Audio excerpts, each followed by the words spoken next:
Hi, my name's Alex. Welcome to the Beliefs Bazaar. I wanted to record this video, which is going to be a little bit off the cuff. I didn't take any notes for this or anything, but as I'm sitting here editing a video that I made talking about progressive politics and progressive ideals and policy that we hope for in a number of categories, specifically the top 10 categories that were polled as most important in the last election. I'm sitting here, it's 9/11 of 2025, a day after right-wing commentator and activist Charlie Kirk was assassinated at a debate that he was hosting in Utah. I'm sitting here and I'm thinking that, as I try to enter the political commentary arena, I guess, online, I don't know if it would be irresponsible to not comment on this because, I am trying to express what I feel is our ideals and goals and values. And I don't know if, people watching my content would think to themselves that I'm awfully silent on this topic. So I thought it would be useful to at least express some things that I feel as a progressive, and I know that many people that have the same sentiments and similar ideologies to me feel the same way, and that is that we absolutely condemn political violence. This is not the way to go about these things. And in fact, I feel like this is just completely making it worse. If that wasn't, I know there's a lot of crazy talk, people like Jesse Waters, for example, or libs of TikTok, people are coming out or Nancy Mace, coming out and blaming the left when we don't even know who did this or what their motivations were. And sure, I can see from the perspective of maybe a conservative that, when someone who is very strongly standing on one side or the other of the political aisle, when something bad happens to them, it's a knee-jerk reaction to blame the opposition for that. And so for that, I understand it. But to then, come out and say that it absolutely was leftist ideology, or that somehow progressives and left-wing people have been advocating for some kind of violence, is just obscene to me. And I really hope that anyone listening to this could take a breather, take a second, and really think about what they're actually hearing from people. And I don't mean just some keyboard warriors shit posting on Reddit or on TikTok or whatever, on X. This isn't, we shouldn't be, taking the worst examples of humanity and saying that they speak for everyone. We should be looking to what the political or, the left-leaning leaders and actual elected officials are saying about this, and look to them and take their example as what is representative of the left, not just the worst example you can find.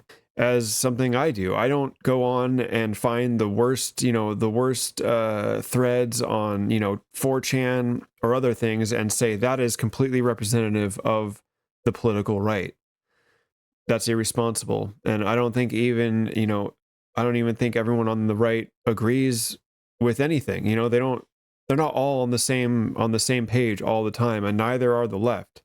And so again, taking the worst examples of either side as representative of the whole is frankly irresponsible. I think this is just going to be a huge derailment from any progress that anybody was making, although it doesn't seem like it, considering this administration is just kind of railroading over people's rights and due process and defunding a lot of things. This is probably why the guy hasn't been caught yet, or at least we're assuming it's a guy based on some of the video that's been seen of a person coming and going from the place, jumping off of the roof of the building or what have you. And as it is, like I said, it's currently 9/11 today, and so you can look online and see the videos that I'm talking about. I'm not very experienced with this video thing yet, so I'm not going to be showing clips and those kind of things quite yet, even though I think it would be appropriate. But, I will say one thing that I was actually very hopeful that Charlie Kirk might actually, be on his way to perhaps some sort of redemption, in my mind, redemption, or maybe changing his the way he thinks a little bit, because he recently posted a video where he was visiting in South Korea, and he was walking around in a park after dark, I guess maybe late at night, and he was noticing just how many people were just hanging out, lounging in like those blow up chairs that people use. And, he said he felt safe. There didn't seem to be any crime or homeless people in the areas that he was staying. I was hopeful that maybe he would reflect on that and perhaps consider some of the policies that South Korea has that allows that to be possible. Like they have healthcare for everybody. I actually don't know if it's complete healthcare for all, but I know it's a much better system than ours, and everyone can have access, if not completely paid for. There's better workers' rights. There's more gun restriction. There's just less wealth inequality.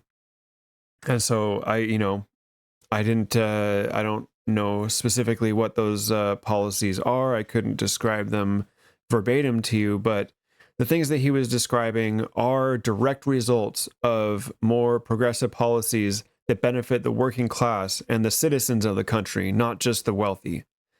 And so I actually was hoping that he would be on this redemption arc and come around to the fact that the things that he thinks would be good are direct results of progressive policies to compound the tragedy that was this brutal assassination.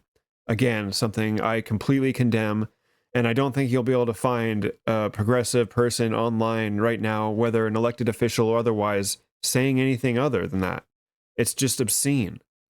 And I don't know where we're going from here, although the administration sure seems likely to use this event as another stepping stone towards the their agenda of, I don't know, I actually don't even know what their plan is with this, but it sounds like they want to I don't know, it sounds like they want to say that every left-leaning person is somehow a terrorist because of the left-leaning rhetoric somehow caused this.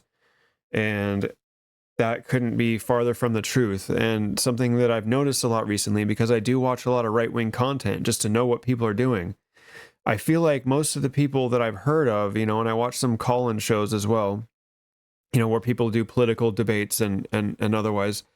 But it seems to me, when you're watching Fox News or you're watching, left-leaning news, when people are saying, the other side says this, that, or the other thing, the left seems to pull up with receipts. They have the tweets, they have the videos, they have the clips of people saying these horrendous things, advocating for violence, or at least not condemning it. Meanwhile, the right only has a bunch of word. They just say that the left does this, that, and the other thing. They don't have examples. They don't have clips. They don't have tweets. And maybe they can pull the odd, like I said, these keyboard warriors on Reddit or something like that. Occasionally you might find one of those examples, but it's not mainstream people. It's not the elected officials or even like the popular YouTube pundits. Like you don't have the evidence to back up those statements that the left is advocating for anything like this. And, I am willing to be corrected, but I just haven't been seeing it. And so, if I'm wrong and you want to leave a comment to tell me how wrong I am, leave a link to whatever you say is happening that the left is advocating for, because until I see that, I don't believe it. And furthermore, this whole, I've heard Elon Musk say this before. Charlie Kirk himself was saying that empathy is somehow like destroying this country or somehow bad. I don't know who. I know Elon Musk said it was just, this is going to lead to the fall of the Western civilization or some such BS. And I can't remember what Charlie Kirk's actual quote was about it. And I'm not going to look it up right now. But, what's happening right now, the sentiments that are being spread, like the condolences for his wife and children, I personally feel horrible that these children are going to grow up without a father. That is empathy. When you feel for someone, or you care about what they're going through, or think, man, that must be horrible, that is empathy. And I know that the right likes to claim that they don't actually have empathy, but they actually do. It's just very selective. And, part of the rhetoric on the right is to dehumanize people such that you feel no need or feel no desire, or you just feel no empathy towards them. And, as my therapist likes to point out, empathy is not something you can teach. And,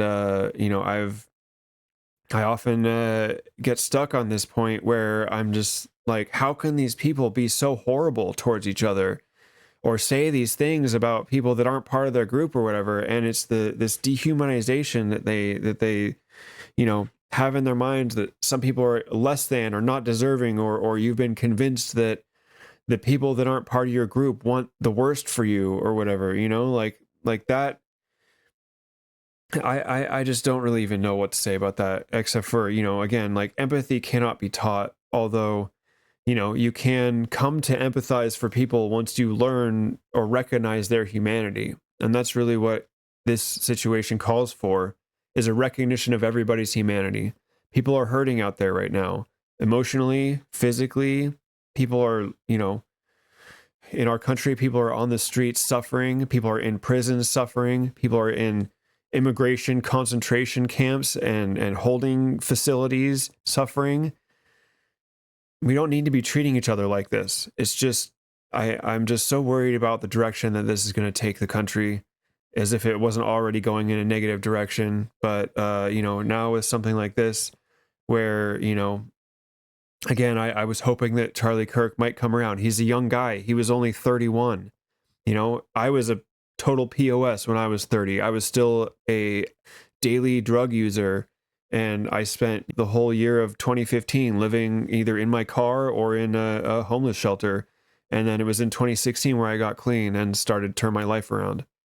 So I can tell you, when I was 31, I did not have, my head on straight, if you will.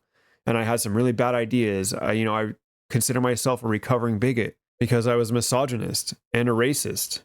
And it's taken me a lot of time and self-reflection to come around and realize how wrong I was and how completely backwards my whole thought process was.